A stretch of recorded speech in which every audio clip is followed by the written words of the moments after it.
Bismillahirrahmanirrahim. Assalamualaikum warahmatullahi wabarakatuh. Alhamdulillah rabbil alamin. Wassallallahu wasallam ala sayyidina Muhammadin wa ala alihi wa sahbihi ajma'in. Amma ba'd. Puji syukur kepada Allah Subhanahu wa taala yang mana bagi nikmat hidayah taufiknya kembali kita dikumpulkan di tempat yang penuh kemuliaan ini di waktu yang mulia serta insyaallah bersama orang-orang yang dimuliakan oleh Allah Subhanahu wa taala. Amin ya rabbal alamin. Hadirin yang dirahmati oleh Allah Subhanahu wa taala. Alhamdulillah. Aku tadi baca ya. Besok baca ya. Insyaallah. Ada di sini. Komandannya memang.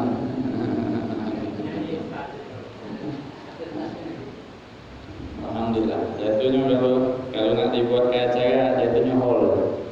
17 Agustus hall Gaya Syuhada.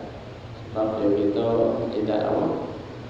Ayo secara tidak langsung kemerdekaan Indonesia dengan prosesnya banyak perjuangan ulama di dalamnya, umat Islam dalamnya, dan apa di antara prosesnya kan ini Presiden Soekarno datang ke Kiai Hasyim minta yang namanya resolusi jihad, minta resolusi jihad, minta statement ajakan untuk berjihad bagi seluruh umat Islam. Dibuatkan bergerak kalau yang tersebut tidak baca tidak umat Islam, umat Islam yang nomor satu mayoritas, terus urusan prosesnya andil terbesarnya dari pergerakan umat Islam, dan banyak daripada darah syuhada yang mengalir untuk mengamankan negeri yang kalau nak dinamakan ya rumah, berjuang ngaman ke rumah dari orang asing yang nak masuk, orang asing yang nak ngebet milik, merebut milik, itu suatu kewajiban, apalagi yang dihadapi memang ini kafir harbi, jihad, murni jihad, bukan yang katanya takbir itu dah. Ini murni jihad. Jadi kalau nak dibuatkan ya all jadi peringatan atau mendoakan arwah syuhada. Kalau kita tambah besar di ubat memimpin di setelnya di tingkat terus, di tingkat setelannya dirapikannya, ini secara dibuat upacaranya, dia menunjukkan juga bahwa baru kemarin ngobrol sama kita nak tunjuk kita tidak anti, dan memang kita bagian dari negara ini. Jangan sampai digiring seakan-akan kita yang tidak teman sama kemerdekaan. NKRI harga mati. Baca kalau NKRI harga hidup harga hidup yang harga mati. Alasan itu tentang kemerdekaan, dan ini sebagai bentuk penghormatan secara umum baik yang berjuang itu umat Islam ataupun non Muslim, kita tunjukkan penghormatan kerana perjuangan mengamankan sebagaimana Rasulullah SAW sebelum diutus jadi Nabi, belum diperintahkan untuk membawa agama Islam. Kalau tidak salah umur beliau masih 14 tahun. Itu terjadi kesepakatan di kota Mekah, ada namanya Hilfil Fudul, perjanjian Fudul. Fudul di sini artinya fadilah, bukan Fudul yang penasaran pengen tahu. Fudul di sini jamaknya fadl. bisa diartikan ke sana, bisa diartikan ke sini. Nah, ini yang dimaksudkan di hilfil hudur atau perjanjian. Keutamaan-keutamaan di situ belum diperintahkan penyebaran Islam, belum umur 14 tahun Rasulullah SAW. Beliau ingatkan setelah datangnya Islam, beliau mengingatkan ada pernah di waktu itu terjadi kesepakatan keutamaan tadi yang isinya mengajak kepada kebaikan, memerangi kezaliman. Di masa itu ada kesepakatan dan Rasulullah SAW negaskan, kalau aku dipanggil waktu itu untuk mengikuti, untuk melok perjuangan di dalamnya, aku bakal melok. Itu Rasulullah SAW menunjukkan bahwasanya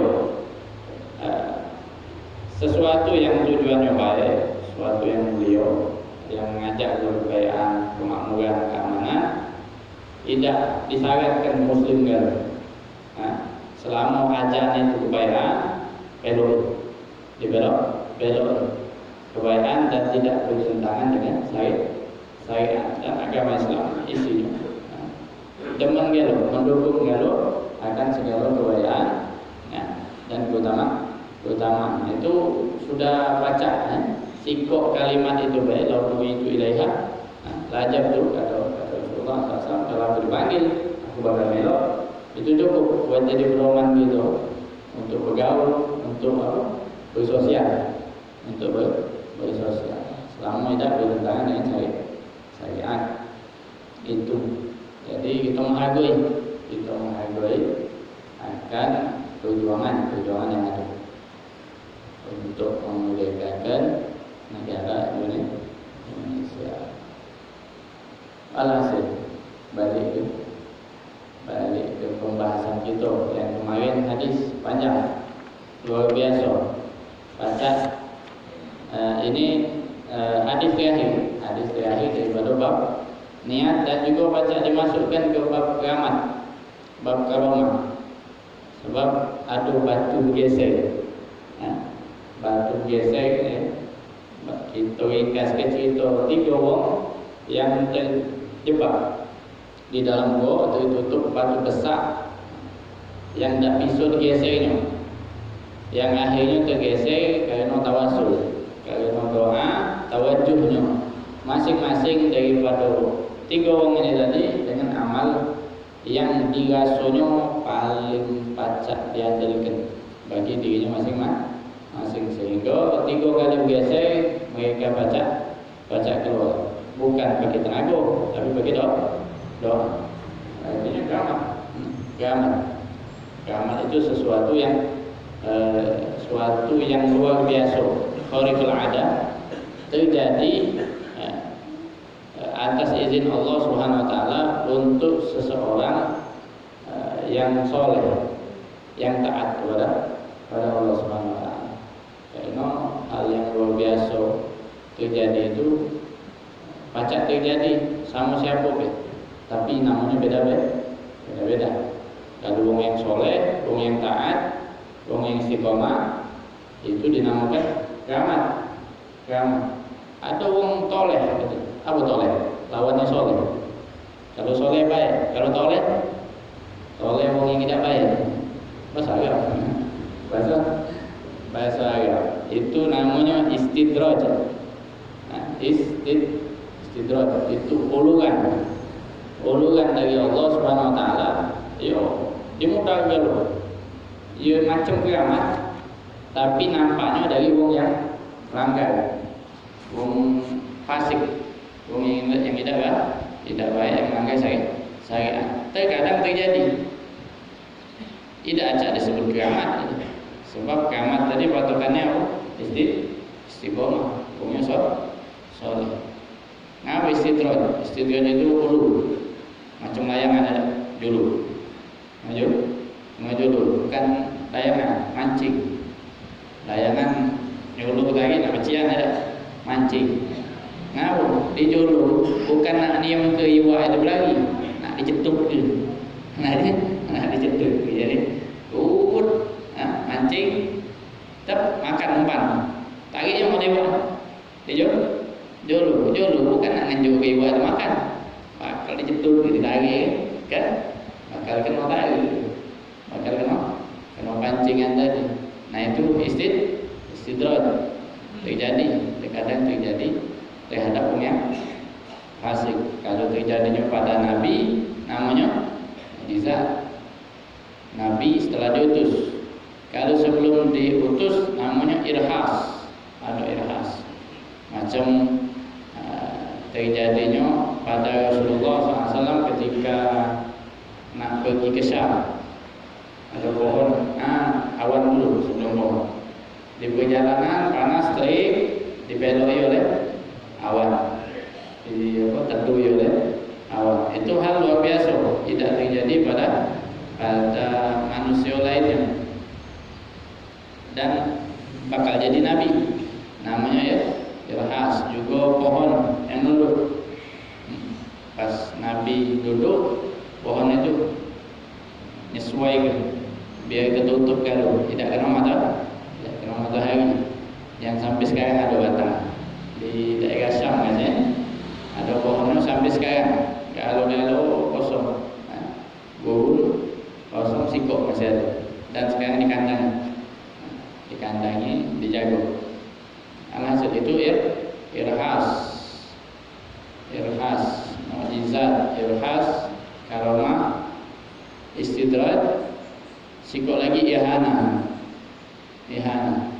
Kalau istidraj yang terjadi pada orang fasik, orang yang tidak taat tadi, dia tidak ngaso dihina gitu. Dia ngaso aku punya kelebihan. Dia tidak taat, dapat sesuatu yang luar biasa, dan dia ngaso dapat kelebihan. Ada lagi ihana itu apa namanya? Penghinaan dikatakan. Yang terjadi halnya luar biasa, tapi bentuknya penghinaan bagi makhluk tersebut. Contohnya macam Musailamah Al-Kadzdzab yang ngaku nabi. Ngaku nabi di masa Rasulullah SAW masih hidup. Dia ngaku nabi. Diinjuk oleh Allah SWT sesuatu yang luar biasa, tapi bentuknya ihana. Nyampak ke dia. Apa? Kalau terjadi pada Rasulullah SAW sumur yang tidak banyaknya dibuatlah oleh Rasulullah, atau dimasukkan tangannya, atau diludahi oleh Rasulullah SAW, banyaknya nambah. Atau yang tadinya banyaknya tidak tawar, diludah oleh Rasulullah SAW jadi tawar. Kalau video ini tadi saya Al-Kadzdzab dipinta juga oleh umatnya. Daerah mana itu? Masih kalau sekarang di Saudi itu dipinta oleh umatnya, ada sumur kering kayak gitu, minta doa gede, dia bukan nambah sumur kering tadi tambah habis, tambah hilang banyak. Itu ihana. Atau yang sakit digawa ke dia, bukan yang baik malah mati. Jadi ihana, pengkhianatan bagi luar biasa. Ada yang tadinya ada jadi tak kati, itu luar biasa. Harusnya tetap tidak berubah. Kalau tidak makbul, ini diterima tapi sebalik. Itu hal-hal. Jadi ada beberapa mukjizat untuk yang setelah jadi nabi, hal luar biasa setelah jadi nabi, irhas sebelum jadi nabi, karamah buat orang yang soleh, istidraj buat orang yang tidak soleh atau orang yang fasik. Yang kelima ihana, atau penghinaan bagi pelaku. Alhasil itu hal-hal yang luar biasa. Nah ini yang kita telah baca kemarin itu karamah, karena terjadinya pada orang-orang yang soleh, yang punya amalan, bisa dijadikannya wasilah, jadikannya perantara untuk menyelamatkan dia. Di sini disimpulkan oleh ulama bahwasanya di hadis yang terjadi tersebut tergesernya batu pisau keluarnya mereka dengan amalan-amalan tadi. Amalan-amalan tersebut disebutkan oleh Rasulullah apa? Anjuran. Jingwa. Hal tersebut baca menyelamatkan istihbab doa halal karb, dianjurkan berdoa pada saat kesulitan. Wa tawassul bi sholihil amal, dan bertawassul ngembek perantara atas suatu amal soleh. Misal itu kita ngasuh dalam keadaan yang tidak lemah, dalam keadaan sulit, kita ngasuh ada yang mungkin amal yang baca kita harapkan, ya Allah, kalau kau terima amalku itu, lepaskan dari kesulitan ini, keluarga dari kesulitan ini. Ada contoh yang disampaikan oleh Rasulullah SAW. Ya ada lagi kalau memang ngasuh amal aku ni ala kadang lo daca dan pagai wong yang punya amalan tersebut, wong baik, wong soleh, yang dikenal baik segala macam, minta doa. Makanya alhamdulillah terkadang kalau di kita, di budaya kita terkadang tidak aneh hal yang macam ini. Ada suatu hal, ini berasan doa, minta doakan kepada wong yang soleh. Di antaranya lagi, keutamaan yang disebutkan di dalam hadis tersebut apa? Birrul walidain. Karena baktinya dia kepada orang tua, acak timbul pada dirinya keramat, acak ngesek batu besar tanpa tenaga, digeserkan oleh Allah Subhanahu Wa Taala. Wa fadl khidmatihim, dan keutamaan di sini ada isyarat keutamaan fadilah berkhidmat kepada kedua orang tua. Bahkan sering baik di dalam hadis, juga di praktek yang ada, yang paling seringnya disebut oleh Habib Salim Syatiri. Ketika ada yang marahi beliau, minta doa, pokoknya banyak hajat dia didatanginya. Semisal Habib Salim, ilmu luar biasa, ibadah luar biasa, sangat layak untuk dimintai doa. Cuman tarbiyah, pendidikan dari beliau apa? Kayaknya ditanya, wonggo masih ada? Wonggo masih ada? Masih. Kalau ada yang ada. Nak lebih maju lagi wonggo pakai wonggo, minta doa sama wong tua. Besar-besarlah, tinggi-tinggilah, derajat wali, masih lebih lah untuk gitu. Gani, wong tua aku cak ini cak itu. Kekuatan itu sesuatu tambahan. Suatu tambahan. Kekurangan manusia itu ado-ado. Itu ado-ado kekurangan. Tapi posisi wong tua tidak terhapus. Dan kedudukan wong tua terhadap anaknya tidak berubah. Tidak berubah. Bahkan di Quran disebutkan kita disuruh taat, berbakti kepada wong tua sekalipun wong tua kita kafir. Ada perbuatan yang lebih serem, lebih buruk daripada kekafiran. Kafir. Jadi selama tidak kafir, alasan kita untuk tidak menghormati wong tua. Nah, manalah perbuatan begitu, posisi wong tua gitu itu.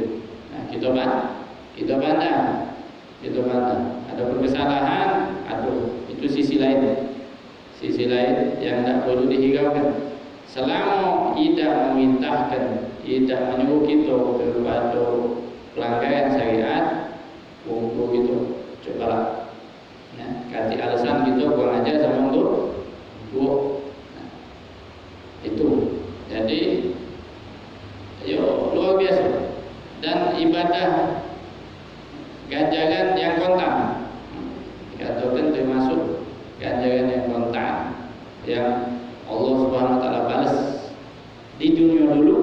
sebelum di akhirat ada ganjarannya, tapi di dunia kontan Allah bayar. Nah, perbuatan baik atau buruknya gitu daripada amalan itu bakti sama untuk kita baik sama untuk gitu kontan Allah bayar. Kita buruk kontan juga. Nah, kita jahat sama untuk gitu kontan juga. Itu termasuk yang di antaranya lagi yatim.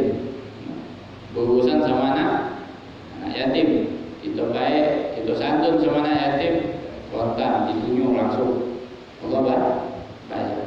Jadi luar biasa ibadah yang luar biasa yang tersirat di hadis yang kita bahas. Bahkan disebutkan di sini wa itsaruhuma ala ma siwahuma minal walad wa zaujah. Bahkan untuk kalau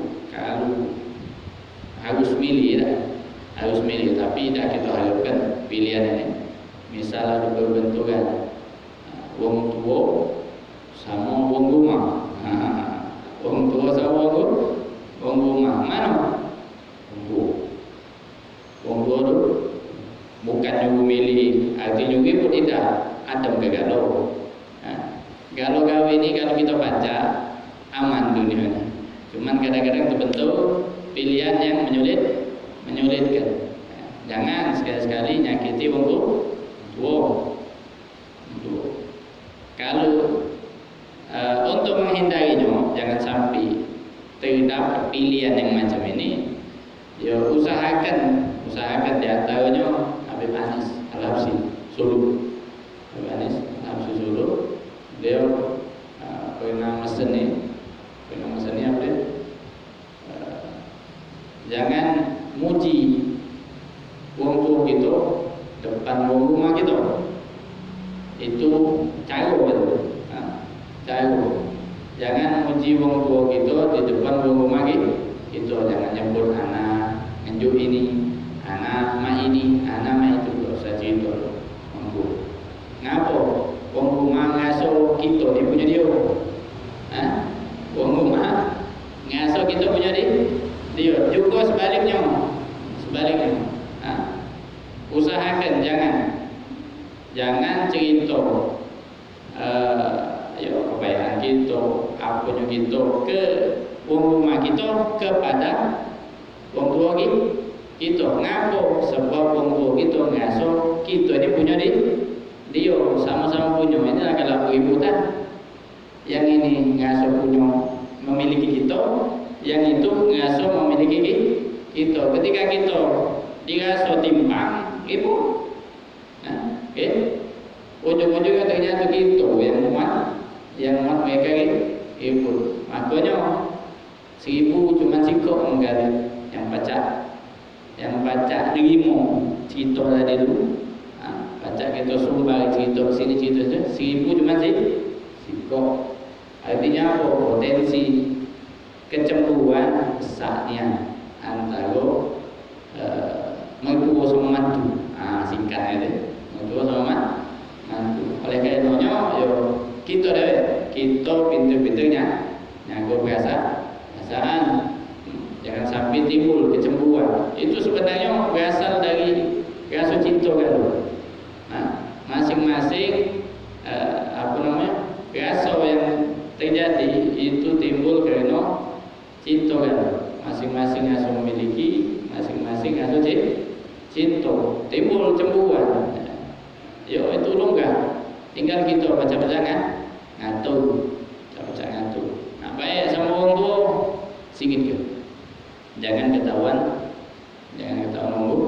wong rumah. Nah itu juga sebaliknya diatur.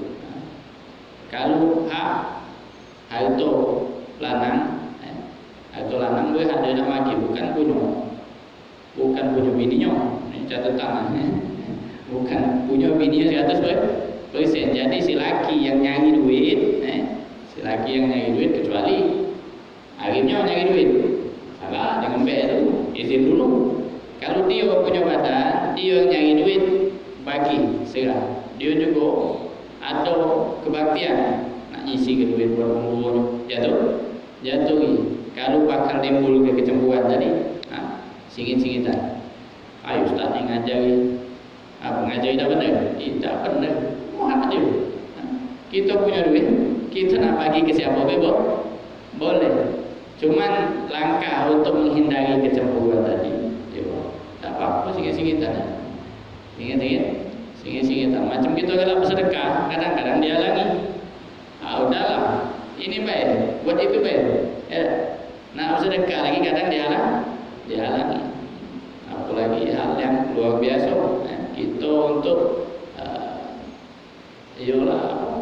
menyambung berbakti kepada wong tu baik dengan kunjungan atau dengan santunan, dengan pemberian. Itu penting diperhatikan dan banyak kalam kabut urusan inilah sering terdengar gitu. Sering terdengar hal-hal yang macam ini dan bisa dikatakan masalah umum ini. Masalah umum. Jadi pesan Nabi Anis tadi. Pesan Nabi Anis Al-Habsyi tadi lah. Kita ingin ke itu kerana kebaikan, menghindari rasa cemburu yang besar kerana masing-masing rasa memiliki. Itu salah satu tips. Yang perlu dijaga. Jadi wong rumah berhak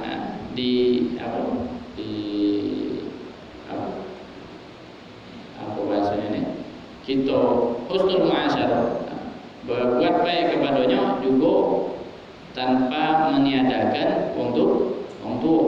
Dua-duanya harus seimbang. Ini ada tersirat di dalam hadis yang sudah kita baca. Selanjutnya fadlul afaf, keutamaan iffah. Apa iffah? Iffah itu menjauhkan diri dari hal-hal yang diharamkan, terkhususnya perbuatan keji, semisal zina dan mukaddimah. Itu di sini terkhususnya bagi yang punya kemampuan.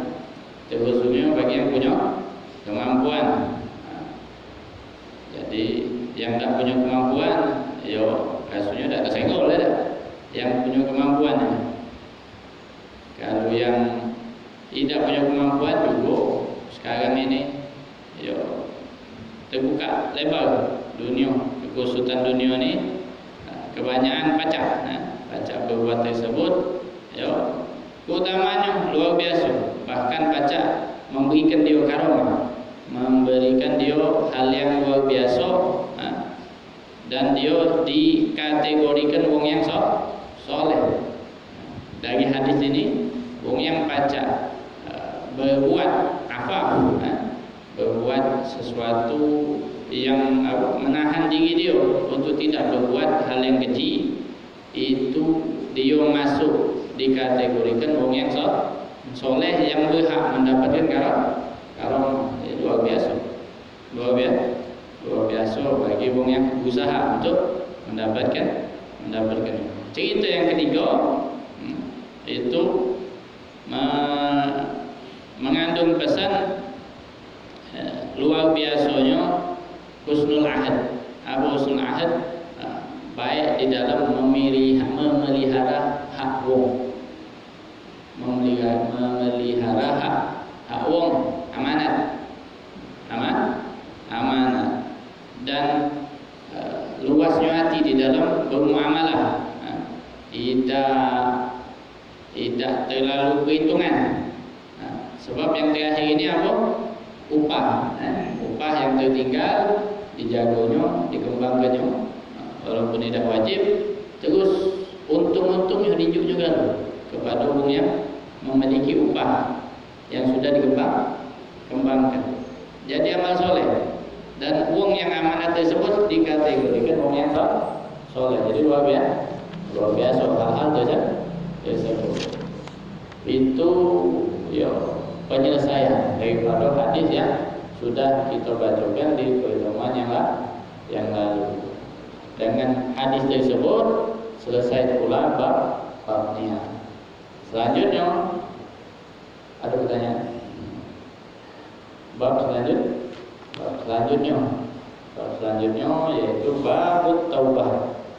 Bab taubah setelah pembahasan niat dilanjutkan. Bab taubah. Ini kalau di makom ada maqamatul yakin namanya.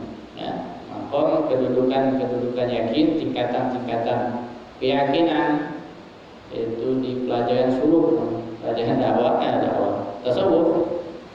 Di dalam suluk menjalani perjalanan menuju Allah Subhanahu wa taala itu ada tingkatan maqamat. Awal maqamatul yakin itu at-taubah. Awal perjalanan untuk mendekatkan diri itu perjalanan menuju Allah itu artinya apa? Mendekatkan diri kepada Allah Subhanahu wa taala. Ada tingkatannya.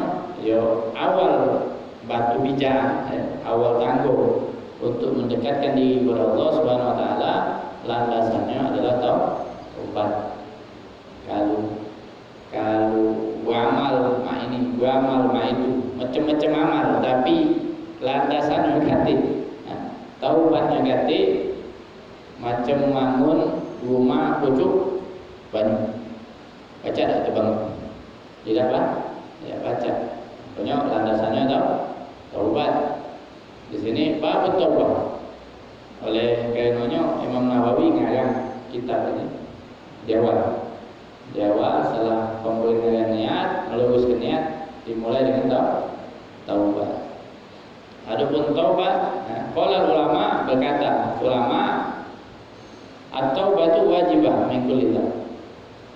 Taubat itu hukumnya wajib min kulli dzambin, dari setiap dosa. Sebelum diteruskan kita sedikit mengupas apa itu arti taubat. Taubat beda. Ada lagi yang sering didengar taubat sambal gitu. Taubat sambal. Lajago makan sekali di mana sekarang macam geprek-gepreknya ya. Nanti cabai bawang. Jago aku tak galak lagi. Habis makan lain mulut kepedesan, belut mulus. Ya. Jago beda lagi. Besok ngawas lagi nih. Ngapa? Tomak kacau ini. Nak dibaleni lah. Lagi apalagi orang tembak temennya orang pedas. Jago balik lagi taubat sambal. Apa itu taubat? Taubat secara bahasa artinya rujuk. Apa rujuk? Balik. Kembali. Secara istilah adalah kembali dari hal-hal yang dilarang oleh Allah Subhanahu wa taala, dari ke hal-hal yang diperintahkan oleh Allah Subhanahu wa taala. Jadi taubat itu kita balik meninggalkan hal-hal yang dilarang oleh Allah Subhanahu wa taala menuju kepada hal yang diperintahkan oleh Allah Subhanahu wa taala. Dan ini di secara bahasa banyak di Quran disebutkan, terkadang dengan kalimat ini taubah, terkadang disebutkan anab, illa man anaba. Ini apa? Itu orang yang balik juga, orang yang bertaubat juga, munib. Mungkin kalau ada yang namanya munib ya, ada munib pakai fa, pakai f kalau bahasa Indonesianya, ada munib b. Munib itu benar galau, tapi lain arti. Ada lagi apa ya awam, ada kan nama awam juga orang yang bertaubat, orang yang enggak balik, tapi masing-masing ini ada arti. Kalau yang taib, orang yang bertaubat adalah orang yang kembali tadi, orang yang kembali dari pelanggaran. Kalau takut, perbedaannya sebabnya, perbedaan penanaman ini Kalau sama-sama balik kepada Allah Subhanahu wa taala, tapi perbedaannya apa? Perbedaannya sebab balik dia. Sebab balik dia. Yang pertama, kalau dinamakan taubat, taib, tawab ada. Abu tawab. Tawab atau taib. Ya tawab tub alaina. Wahai pemberi taubat, berikan kami taubat. Itu meninggalkan pelanggaran-pelanggaran khaufan min Allah Subhanahu wa taala. Karena takut kepada Allah Subhanahu wa taala atas ancaman Allah Subhanahu wa taala daripada azab.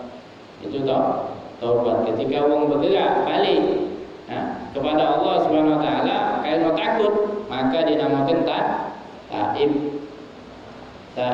Wong yang sering bertaubat dinamakan tawab. Tawab ini acak dua makna. Tawab dalam artian pemberi taubat, atau tawab wong yang sering bertaubat. Kalau yang sering bertaubat berarti makhluk manusia yang lakukan. Tapi kalau tawab yang diartikan kepada Allah Subhanahu wa taala, maka artinya pemberi taubat. Itu yang pertama yang dinamakan taib. Adapun yang munib tadi itu, munib maki b, atau kalau bahasa Arab maki ba, mim, nun, ya, ba. Munib dari kalimat anab, itu wong yang balik kepada Allah Subhanahu wa taala, mendekatkan diri kepada Allah, meninggalkan pelanggaran-pelanggaran, hayaan min Allah. Alasannya karena malu kepada Allah Subhanahu wa taala. Ini pucuk. Makamnya, kedudukannya pucuk. Ada orang meninggalkan sesuatu atau melakukan sesuatu, meninggal karena takut. Beda sama haya, karena malu. Kalau karena malu lebih tinggi lagi. Dia ada pertimbangan yang lain. Kalau memang takut ada nisbah, ada kadar dia mikir ke diri dia takut tersebut. Tapi kalau haya, kalau malu, itu mempertimbangkannya karena kedudukan Allah Subhanahu wa taala. Dia memandang keberadaan Allah Subhanahu wa taala. Dia menyadari Allah itu memandang dia, menyaksikan dia. Beda magong, beda kedudukan. Namanya munib. Yang di pucuknya lagi,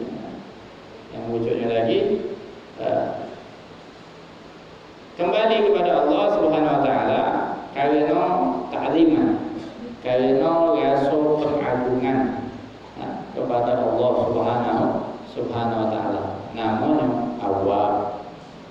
Namanya awwab. Itu pucuk lagi. Terus taubatnya berarti harus karena dosa? Tidak.